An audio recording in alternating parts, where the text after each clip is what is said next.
They say write about what you know. So what does one write about when he knows nothing?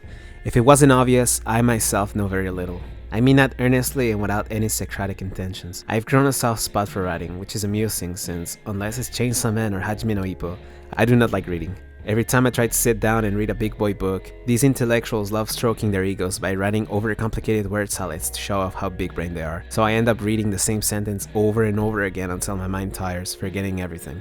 Then again, these books were never made for a simple fellow like me. I write about myself, not because I find pleasure in it, but because they say to write about what you know.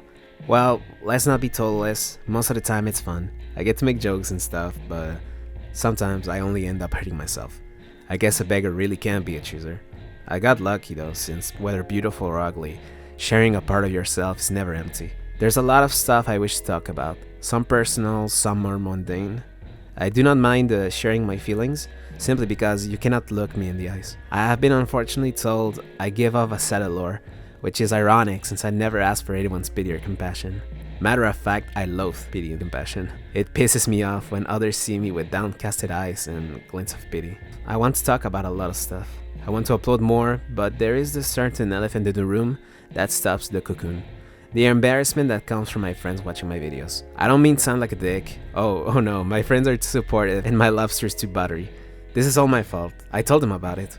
When my first Zoomer video popped off, I was so happy I had to share with someone. At that time, I didn't know I could talk about stuff like this. So like now, I don't want those who know what I look like, who can meet my eyes, hearing about my insecurities or my deep fears or how I hate myself or how I want to kill myself in the past. I don't mind talking about it to you since you don't know my face and I find that comforting. It's nothing personal. I wouldn't want my family to hear any of this either. It's been holding me back, but I have to accept that this is just a pill people who do art have to swallow. Though if you do know me in real life, si tu es capable de comprendre ce que je dis et que tu me connais dans la vraie vie, s'il te plaît, va faire autre chose. Dorénavant, ne regarde jamais mes vidéos si elles sont personnelles.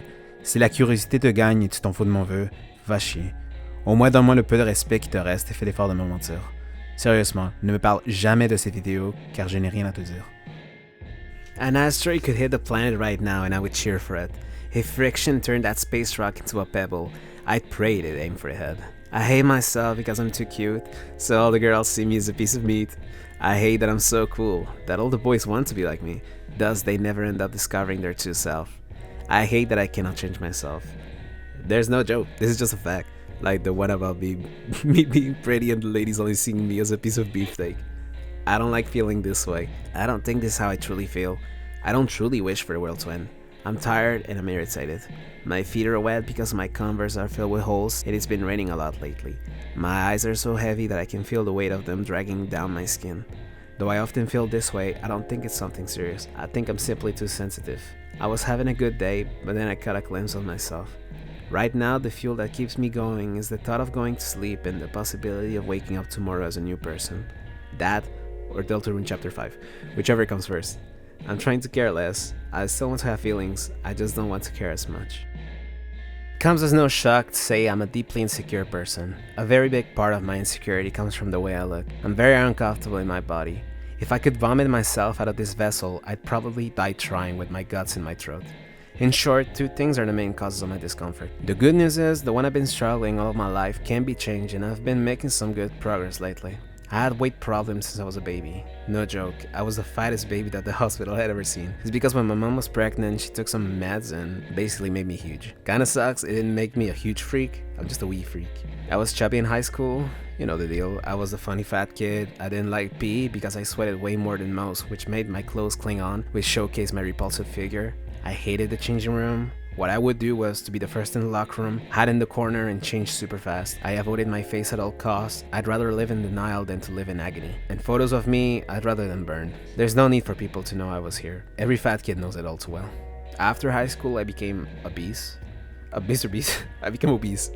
This is the only photo that I have from that hellhole. I know I just said I don't like photos of me, but this picture makes me feel nothing because I don't recognize myself in him anymore. I'm slimmer now. I look younger.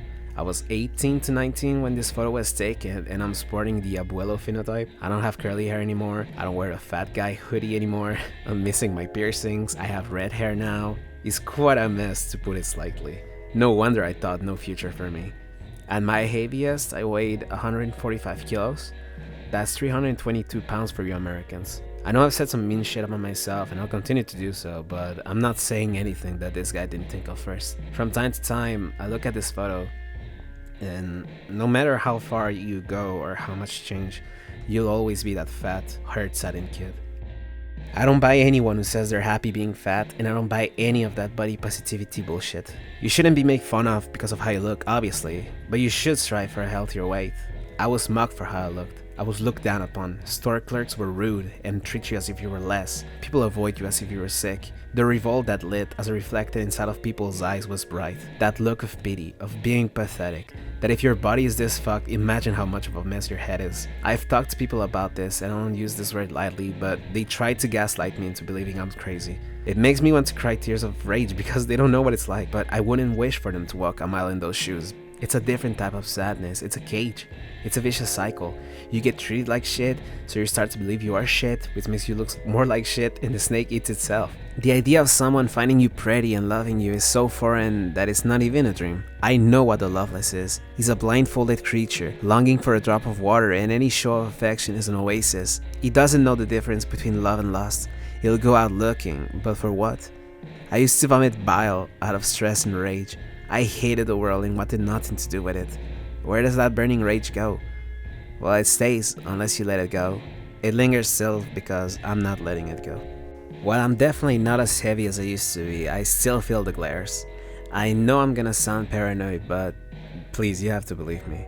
I wear dark sunglasses because I don't like making eye contact with people, because why should I? I don't want to part them with a glint of my face on their eyes, but also to see others stare at me. I know I'm right. I've seen it myself. They stare at me. It's vindicating. I know I'm not crazy. What part are you staring at? What parts do you feel sorry about? What would you change? Is it the same I would? A couple of days ago I was in the metro and this old girl with green hair kept fucking staring me down. She was not being subtle. That shit made me so fucking mad. I was about to crash out. I had to change wagons. Looking in the mirror reminds me that this is what others have to view. The more I look, the more I get disgusted with myself, and I want to rip out my skin in hopes, like a baby teeth, I'll grow a new skin. But mirrors aren't to blame. They only show you what's already there, but they surely don't reflect who you truly are. When I went to get my septum pierced, my piercer told me I had a short nose, and my face has felt weird ever since. It wasn't uncalled for her to say that. She's a piercer and had to explain why a smaller gauge would be better. It's not society's fault. It's not because of beauty standards I cringe at what the puddle mirrors. When people say love yourself, I'd much rather them being upfront and call me a fucking idiot. Basically, the love yourself scene with Kat from Euphoria Season 2, Episode 2 sums up my feelings about this perfectly. I'll string my hair into a noose if I hear another, actually you're not ugly and society has corrupted your view.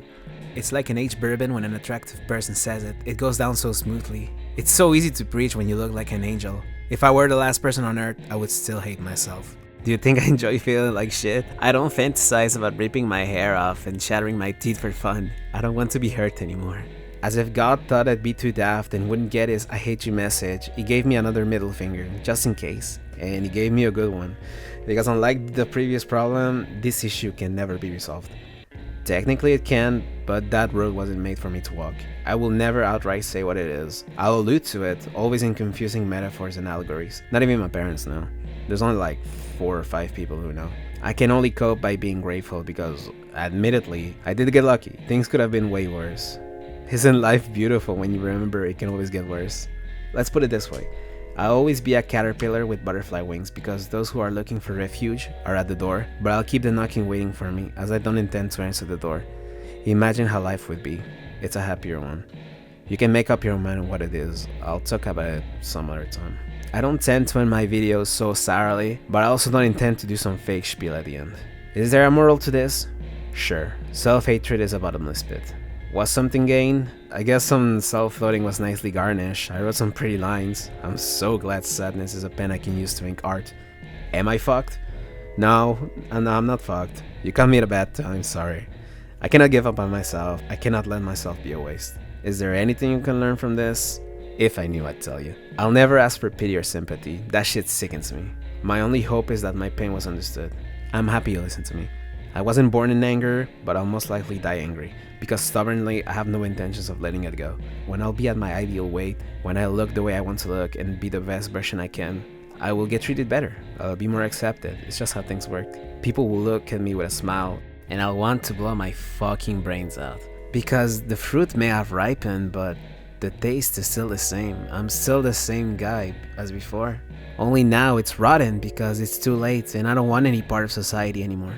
I'll willingly crawl back to that hellhole again, because no matter how far you go or how much change, I'll always be that fat, hurt, saddened kid.